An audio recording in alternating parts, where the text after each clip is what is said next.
부부에게 성관계란. 섹스는 동서고금 남녀노소를 불문하고 많은 사람들의 관심사다. 특히 결혼을 한 사람들은 섹스를 아주 중요하게 생각한다. 중요한 관심사이니 결혼한 부부들은 섹스를 아주 잘할 것 같은데 현실은 그렇지 못하다. 신혼 때는 정열적인 섹스를 하는 부부도 몇 년이 지나고 나면 시들해진다. 중년을 넘어서면 나는 하고 싶지요. 그런데 당최 미누라가 응해줘야 말이지요. 라며 불만을 토로하곤 한다. 게다가 어느 한쪽이 조금이라도 문제가 있는 경우에는 섹스요? 그게 꼭 필요한가요?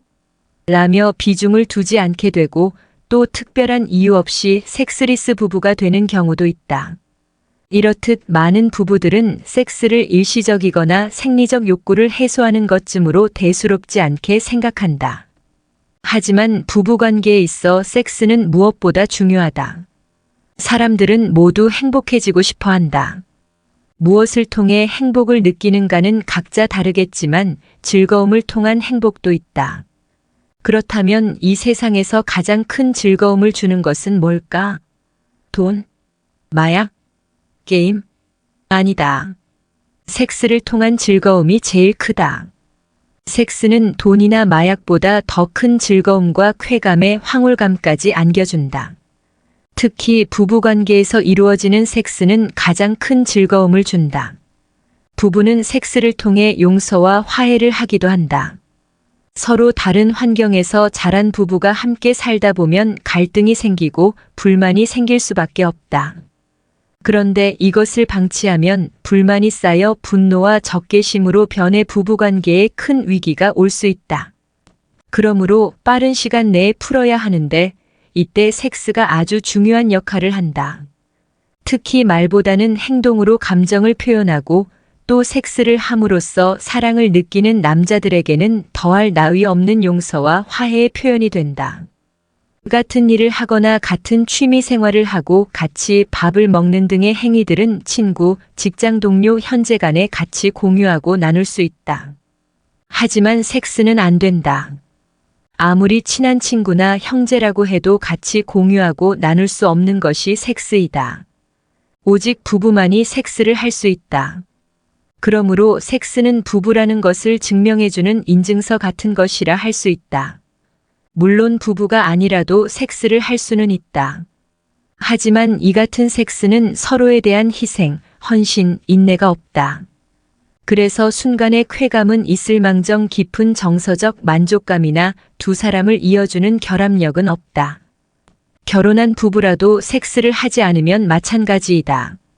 한 집에 살면서 같이 먹고 자고 이야기하고 모든 일상을 공유해도 섹스를 하지 않으면 뭔가 부족하고 공허함이 느껴진다. 하지만 만족된 섹스를 하는 부부는 그 어떤 관계에서도 느낄 수 없었던 강한 정서적 결합을 느끼게 된다. 이런 결합은 두 사람 사이를 연결하는 강한 고리가 되어 우리는 정말 부부구나 라는 것을 매 순간 느끼게 한다. 부부간의 진정한 사랑은 결코 저절로 오는 것이 아니다.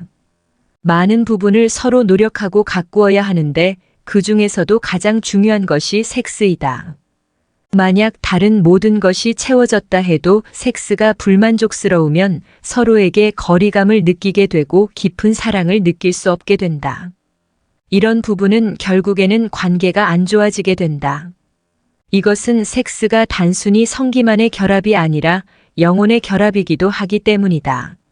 서로에 대한 헌신과 사랑이 담긴 부부간의 섹스는 육체적인 사랑만 느끼게 해주는 것이 아니라 깊은 영혼의 일체감까지 느끼게 해준다. 이런 일체감은 두 사람이 하나됨을 느끼고 더욱 성숙한 사랑을 하게 하는 원동력이 된다. 따라서 부부에게 섹스는 반드시 필요하고 매우 중요하다. 여자에게 섹스란 어떤 의미인가? 결혼한 지 1년 6개월인데 잠자리 횟수는 10손가락으로 셀 수 있을 정도예요. 남편이 하자고 할 때까지 기다리면 34개월도 그냥 지나가요. 내가 하자고 해도 반응도 없고요. 아내는 남편에게 섹스를 하자고 할 때마다 자기가 밝히는 여자 같아서 너무 비참하다고 한다. 그래서 섹스가 뭐 부부관계의 전부인가?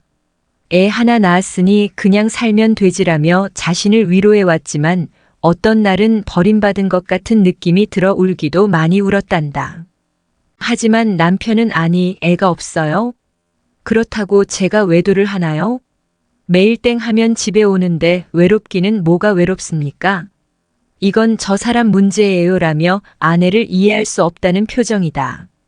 출중한 외모에 고소득 직업을 가진 아내, 가정적이고 성공한 사업가 남편, 완벽해 보이는 이 부부의 문제는 남편이 아내에게 성적인 관심이 없다는 것이다. 통상 여자는 하기 싫어 괴롭고 남자는 하지 못해 괴롭다고 한다. 하지만 세상의 통념과는 달리 하기 싫어하는 남자들이 꽤 있다. 이런 남자들은 자존심 때문에 드러내놓고 얘기하지는 못하고 단지 아내에게 섹스 못해 환장했냐? 며 스트레스를 준다. 이들은 여자에게 섹스가 어떤 의미인지를 전혀 모르는 무식한 남편이라 할 수 있다. 여자의 섹스 중추 크기는 남자에 비해 절반밖에 되지 않고 성호르몬인 테스토스테론 수치도 낮아 성적 충동은 비교적 약한 편이다. 하지만 남자와 마찬가지로 종족 보존 본능이 있기 때문에 섹스에 대한 기본적인 욕구는 있다. 단지 임신과 출산 그리고 양육이라는 위험 부담 때문에 조심스러울 뿐이다. 남편이 섹스를 하지 않으면 아내는 불안감을 느낀다. 성적 충동이 강한 남자가 섹스 없이 살 리는 없기 때문에 틀림없이 한눈을 판다고 생각한다. 이런 불안감이 남자와 재결합하려는 강박적인 생각에 빠지게 한다. 그래서 남편이 외도하는 아내들은 섹스에 집착하는 경우가 많다. 이렇게 보면 여자에게 섹스는 남자에게 성적 충족을 줌으로써 외도를 방지하고 그로 인해 자신이 버림받지 않을 거라는 안정감을 느끼게 해주는 행위라 할 수 있다. 이것만으로 여자의 섹스를 설명하기에는 부족하다. 남자는 섹스를 하면서 사랑을 느끼고 여자는 사랑을 느껴야 섹스를 한다는 말이 있다. 여자들은 정서적 교감이 먼저 이루어져 사랑의 감정을 느껴야 섹스가 하고 싶어진다는 말이다.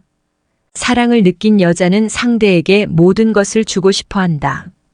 임신과 출산 그리고 양육 부담과 버림받을지도 모른다는 불안감을 지닌 섹스까지도 말이다. 따라서 여자에게 섹스는 사랑하는 사람에게 하는 최고의 사랑 표현인 동시에 남자의 사랑을 확인받는 순간이다. 여자에게 섹스의 또 다른 의미는 친밀감의 나눔이다.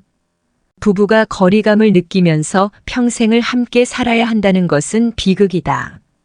이 거리감을 좁혀주는 것이 터치다. 섹스는 온몸의 터치와 애무가 기본이다. 사랑이 담긴 터치는 옥시토신을 분비시켜 오르가슴 다음으로 깊은 만족감을 준다. 따라서 여자에게 섹스는 상대와 깊은 친밀감과 유대감을 느끼게 해주는 행위다.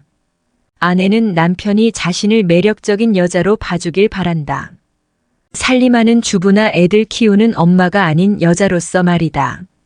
그런데 남편이 섹스를 요구하지 않으면 내가 남편에게 비중이 없는 사람이구나. 남편이 나를 여자로 보지 않는구나라고 생각한다. 그래서 남편이 섹스를 거절하면 단순히 섹스라는 행위에 대한 거절이 아니라 자신의 존재에 대한 거절이라고 생각한다. 즉, 여자에게 섹스는 여자로서의 정체성을 느끼게 하는 강력한 수단인 것이다. 남자에게 섹스는 어떤 의미인가? 우리 남편은 그저 섹스밖에 모르는 짐승이고 변태예요 라고 말하는 아내들이 있다. 이들은 남편이 사랑하는 마음도 없이 단지 자신의 욕구나 쾌감을 위해 시도 때도 없이 섹스를 요구한다고 생각한다. 물론 남자들은 사랑하는 마음이 없는 상태에서도 섹스를 할 수 있다. 하지만 이것은 한 단면일 뿐이다. 남자에게 섹스가 어떤 의미인지, 왜 그렇게 중요한지 안다면 그런 오해는 하지 않을 것이다. 30대 초반의 부부가 내원했다. 남편은 이 사람은 제가 요구할 때마다 거부합니다. 그러니 어떻게 같이 살겠어요? 어느 남편이 성관계 없이 계속 살 수 있겠습니까? 라며 한숨을 쉬었다. 그러자 아내는 직장에서 늦게 돌아온 제게 쉴 틈도 주지 않고 매번 달려들어 요구해요. 제 마음은 조금도 헤아려주지 않고 오로지 그것만 밝히는 남자예요 라며 반박했다. 아내가 힘들고 피곤하다는 것은 압니다.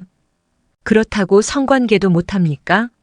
매번 못하게 되니까 뭔가 허전하고 이젠 제가 왜 사는지도 모르겠습니다라며 남편은 고개를 숙였다.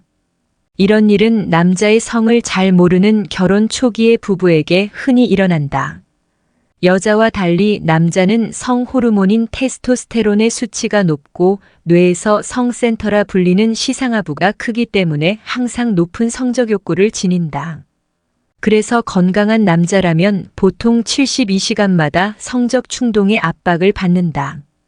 이러한 성적 충동을 해소하지 못하면 스트레스를 받고 신체 리듬이 깨져 활기를 잃게 된다. 심하면 짜증이나 화를 내기도 한다. 이럴 때 섹스는 스트레스를 해소해주고 심리적인 안정을 느끼게 해준다. 남자의 이런 성적 충동은 대를 잇기 위한 본능으로 무의식 속에 각인되어 있다. 대부분의 여자들은 대화로 서로의 감정을 확인한 뒤 사랑을 나누고 싶어 한다. 하지만 남자들은 말로 감정을 잘 표현하지 못한다. 어릴 때부터 말로 감정을 표현하는 것은 남자답지 못하다고 감정을 억제하도록 훈련받기 때문이다. 그래서 사랑을 표현할 때도 말로 하는 것은 뭔가 부자연스럽고 어색하게 느껴져 행동으로 표현하려고 한다. 그것이 바로 섹스이다. 남자들은 섹스를 하면서 억눌렸던 마음을 열고 솔직한 감정을 드러낸다. 그러므로 남자들에게 섹스는 솔직한 감정을 나눌 수 있는 소통의 수단이 된다.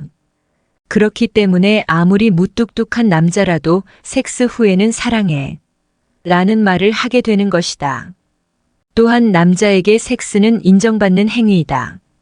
남자는 인정받는 것으로 살아간다는 말이 있다. 그만큼 남자에게 있어 인정을 받는다는 것은 중요하다. 뛰어난 능력으로 직장에서 인정을 받는다 하더라도 아내에게 인정받지 못하면 그 사람은 활기를 띠지 못한다. 사랑하는 아내에게 인정받는 것이 남자에게는 가장 중요하기 때문에 남자들은 섹스를 통해 아내에게 인정받으려고 한다. 특히 자신의 성행위에 아내가 만족해할 때 역시 난 괜찮은 남자야 라고 생각한다. 그리고 남자는 섹스를 통해 사랑을 느낀다. 여자는 먼저 사랑하는 마음이 생긴 후에 섹스를 하려고 하지만 남자는 섹스를 하고 나서 상대를 더 사랑하게 되는 경우가 많다. 모든 방어 자세를 허물고 자신을 받아들이는 여자를 보며 자신이 사랑받고 있다고 느낌과 동시에 상대를 더욱 사랑하게 된다. 남자들은 본능적으로 섹스 행위 자체를 자기 이미지와 직결시킨다. 섹스를 잘해 인정받으면 스스로를 자랑스럽게 생각하고 자신감을 갖게 된다. 이런 자신감은 직장에서도 진취적이고 적극적으로 일하게 한다. 즉, 섹스가 남자를 살아있게 만드는 것이다. 이렇게 볼 때 남자에게 섹스는 단순한 성적인 행위가 아니라 자신의 존재감을 확인시켜주는 중요한 행위라고 할 수 있다. 검은 머리 팥불이 되도록이라는 주례사가 무색해진 지 오래다. 세계적으로 부부들이 한 번 결혼을 해서 함께 늙어가고 죽음으로 헤어질 때까지 결혼을 유지하는 비율은 점점 낮아만 간다. 이러한 추세가 급속도로 진행 중인 우리나라는 미국, 스웨덴을 이어 세 번째로 이혼을 많이 하는 나라라고도 한다. 연구에 따르면 사람의 평균 연령이 70세가 넘으면 평균 2번의 이혼과 재혼을 경험하게 된다고 한다. 현대 과학의 발전으로 평균 수명이 연장되는 것은 단순한 인생을 살기 어렵게 한다는 점에서 보면 그리 좋은 일만은 아닌 것 같다. 결혼한 사람들에게 결혼 이유를 물으면 정년기가 되어서 남들이 다 하니까라는 대답을 가장 많이 한다. 배우자를 고르는 기준은 부모에게 착한 며느리가 되어줄 것 같아서, 아이를 잘 키울 것 같아서, 내조를 잘할 것 같아서 등이다. 즉, 사랑의 대상이 아닌 역할로서의 대상을 선택했다는 대답이 가장 많은 것을 보면 백년해로를 못하는 이유가 애초부터 강력한 끌림의 파트너가 아니라서 혹은 성적으로 사랑하고 싶은 매력의 소유자와 결혼한 게 아니어서인지도 모른다. 파경을 부르는 이유. 커플이 파경에 이르는 이유도 크게 다르지 않다. 사실 초창기에는 매력적이었더라도 살다 보면 서로에게 너무나 익숙해져서 더 이상 끌림의 대상이 되지 못할 수도 있다. 또 무엇보다 자신에게 맞는 사람을 알아보는 안목과 경험의 부족, 합의를 도출하지 못하고 힘겨루기로 가정의 평화를 이어가는 미숙한 협상 능력이 오래도록 결혼을 유지하지 못하는 이유이기도 할 것이다. 로라 베찍은 이혼에 대해 비교 문화적으로 분석한 진화 인류학자이다. 그의 연구에 따르면 커플이 파경에 이르는 데는 배우자의 간통과 불임이 가장 큰 원인이며 그 다음이 성관계 거부, 배우자의 잔인함과 무시, 학대라고 한다. 인간이 생물이고 생물의 궁극적인 목적이 생식, 종족 보전이라는 점에서 볼 때 배우자의 간통과 불임이 파경의 원인이 된다는 것은 무척 설득력이 있다. 그런데 여기서 남편보다는 아내의 간통이 파경에 미치는 영향이 더 크고 또 남편이 불임일 때보다 아내가 불임일 때 이혼하는 사례가 더 많았다는 점을 보면 어느 사안에서나 생식에 관련된 부분에서는 남자보다 여자에게 더 큰 책임을 묻는 이중잣대의 기준을 보여준다 하겠다. 그리고 파경에 이르는 그 다음 원인으로 제시된 섹스 거부는 특히 아내의 섹스 거부는 배우자를 갈아치우는 아주 주요한 방법이라 말한다. 남편과의 신체적인 접촉을 거부하고 성적으로 무관심하고 냉담하게 변하는 것, 남편이 자기 몸에 손대지 못하게 하는 것, 성관계 요구를 거절하는 것 등이 주로 여자에 의해 일어나는 거부 방법이다. 아내의 섹스 거부 외 이렇게 아내에게 섹스를 번번이 거부당하다 보면 대개의 남편은 처음에는 어떻게든 해결 방법을 찾아보려 하겠지만 그것도 받아들여지지 않는다면 더 이상 배우자로서의 의무를 이행하고 싶지 않아진다고 한다. 그렇게 되면 남편들은 바깥에서 대안을 찾을 수도 있다. 우리나라에선 이게 얼마나 쉬운가. 그래서 남편들에게 섹스를 거부하는 것은 그들을 외도로 내모는 것과 다름없다고 성전문가들은 말하곤 한다. 하지만 그런 아내들로서도 할 말이 없진 않다. 특히 여자의 성에 보수적인 우리 사회에서는 여자들이 성을 즐길 정도로 정보가 제공되지도 않고 성감 개발 등 감각을 개발해 섹스를 좋아할 만하게 기회가 주어지지도 않는다. 그래서 실제 섹스를 통해 자신의 성감을 개발하고 자신의 호불호를 깨달아가는 일조차 우리 사회 여자들에게는 꽤 무리한 일이다.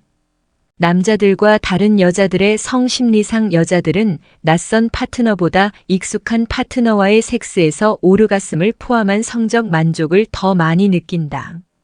또 여자는 몸의 문제보다 마음의 문제가 생겼을 때 섹스를 거부하는 일이 더 많다는 것을 남자들이 좀 안다면 아내와의 원활한 정서적 관계에 더욱 많은 투자를 할 것이라 생각된다. 파트너를 사랑한다면 섹스할 때마다 아프다 하더라도 그 아픔조차 감수하고 파트너가 원하는 대로 해주려는 게 여자다. 여자가 섹스를 하고 싶지 않아 하고 심지어 거부할 때는 파트너와의 관계, 특히 정서적인 관계 맺기에 문제가 생긴 경우가 훨씬 많다. 즉, 파트너가 밉거나 원망스럽거나 싫어진 경우다. 또 새로운 사랑이 생겼을 때도 그렇다. 그래서 애인이 생긴 아내는 남편과의 잠자리를 거부하는 경우가 많다. 이렇게 자신의 마음을 새로 차지한 사람이 생긴 경우가 아니고 남편을 갈아치울 생각까지는 아니었어도 어느새 냉담해진 자신의 모습을 투영해보는 아내들이 적지 않을 것이라 생각된다. 그런데 의도적으로 그러는 것이 아니라면 문제를 해결해야 한다. 왜 남편과의 섹스가 싫어졌는지, 자신이 성적으로 냉담하고 무관심해진 이유가 무엇인지, 갈등이 있다면 그 원인이 무엇인지, 그것도 아니라면 몸에 무슨 문제가 생겼는지 전문가의 도움을 받을 일이다. 여자는 대화가 없어지면 둘 사이에 사랑이 없어졌다고 생각하지만 남자는 둘 사이에 섹스가 없어지고 그것을 거부당할 때 사랑이 없어졌다고 느낀다. 남자에게 섹스는 사랑의 목표나 사랑으로 가기 위한 과정이 아니라 어쩌면 섹스가 바로 사랑이다. 남자에게 사랑과 섹스의 거리가 그리 멀지 않다는 뜻이기도 하다. 그러므로 남편에게 섹스를 빼앗는 것은 아내에게 사랑을 빼앗는 것만큼이나 결국 이별을 부르는 전주곡이라 하지 않을 수 없다.